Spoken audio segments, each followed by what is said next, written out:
جس دن ہمارے گھرانے میں بہو کو بیٹی سمجھ لیا جائے اور ساس کو ماں سمجھ لیا جائے اور خسر کو باپ سمجھ لیا جائے اور یہ سوچ کر اللہ کو حاضر ناظر جان کر اس گھر میں آنے والی اس کمسن بچی سے بیٹی جیسا سلوک کیا جائے تو اسی گھر کو اللہ جنت بنائیں گے. ورنہ ظاہر کی دنیا میں بہت بڑا دیندار ہوگا لیکن گھر کی چاردیواری کے اندر اتنا بڑا ظلم ہو رہا ہوگا کہ ظالم کو کبھی خدا نہیں ملے گا. لیکن ہم نے جب بیٹی کو رخصت کیا تو یہ سوچا کہ اس کے ساس سسر ماں باپ جیسا سلوک کرے اور اس کا شوہر اس کے ساتھ نرمی کا برتاؤ کرے، اور جب بہو گھر میں آئی تو ہم نے اس کا الٹا کیا اور گھر ہمارا جہنم بن گیا.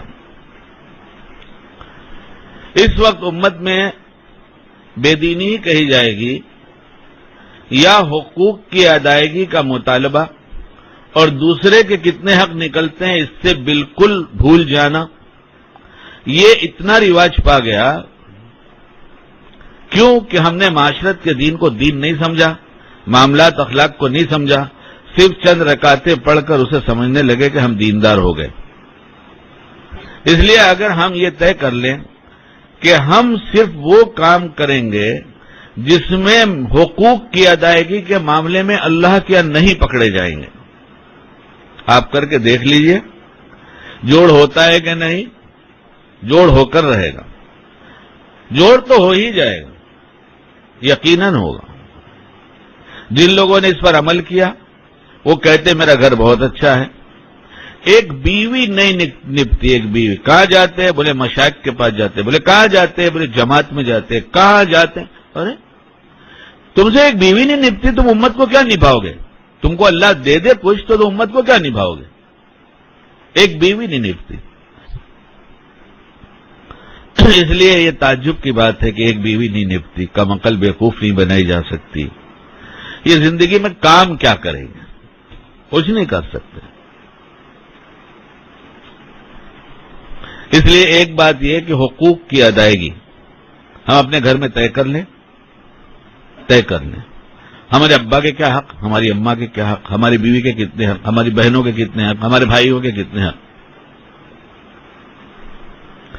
ہم سب کے ادا کریں گے. ہم جہاں ملازم ہیں ہمارے سیٹ کا کیا حق، ہم سیٹ ہیں تو ہمارے ملازمین کے کیا حقوق. ہم آج تک بہو نہیں لائے تھے، اب بہو لائے تو بہو کے کیا حق. ہم ساس سسر نہیں بنے تھے، اب بن گئے تو اب ہمیں کیا کرنا. اگر گھر کا دین پوچھ لیتے تو اللہ کی قسم نبی کا طریقہ ہے اور توڑ پیدا ہو جائے ناممکن ہے. حضور پاک علیہ السلام کا طریقہ دنیا میں آئے، زندگی میں آئے اور اس گھر میں توڑ ہو، یہ ناممکن ہے.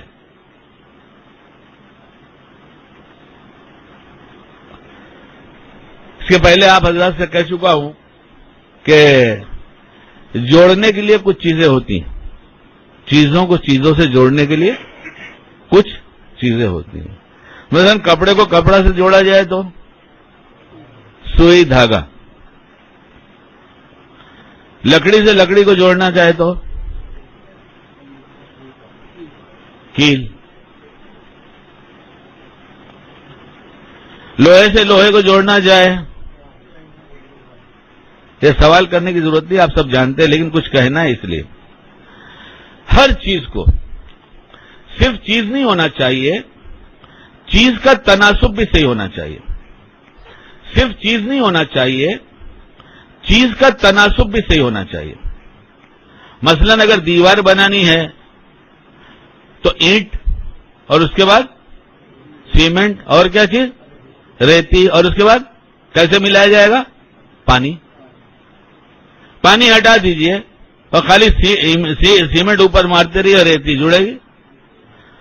تو جس چیز کو جوڑنے کے لیے جو چیز چاہیے وہ سب چاہیے. یعنی اگر تین ہوئی تو یہ تینوں چاہیے. اور پھر چاہیے کتنی؟ صحیح مقدار میں. کتنی؟ صحیح مقدار میں.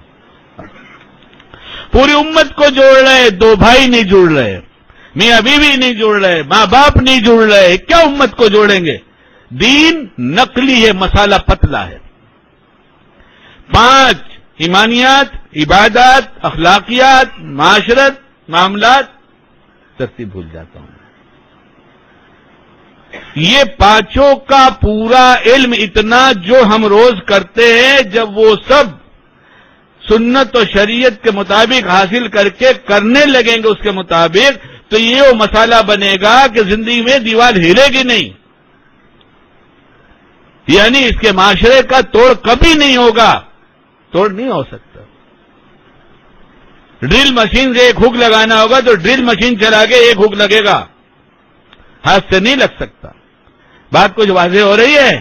ہمارے پاس دین جو ہے صرف ایک شعبے کا، وہ بھی تھوڑا سا، اور وہ بھی ہر چیز میں یہ مزاج ہے. کیا مزاج ہے؟ ہماری چیز اچھی ہو، پھر اس سے اچھی ہو. کہنے لگے بہت اچھی مل گئی، سوچا نہیں تھا ایسی مل گئی. جب سوچا نہیں تھا اچھی مل گئی اور بہت اچھی مل گئی تو قدر کریں گے یا ناقدری کریں گے؟ قدر کریں گے. بیوی سوچا نہیں تھا بہت اچھی مل گئی، پہلے ہفتے میں اچھی نظر آئی، دوسرے ہفتے میں، 1 مہینے، تو قدر کرنی چاہیے ناقدری کرنی چاہیے؟ بولے کرتا تو 3 دفعہ ملتا ہوں، تم کیا بات کرتے ہو؟ بیوقوف، یہ قدردانی ہے؟ کیا اسے دین سیکھا؟ جب سیکھنے والی سمجھنے والی مل گئی تو اسے دھیرے دھیرے دین سیکھا. اس کا نام ہے قدر. ہو اتنے کام کی بات اللہ نے کہلایا ہے، اسے جھٹک کر مت جاؤ ورنہ بہت پچھتانا پڑے گا، بہت پچھتانا پڑے گا.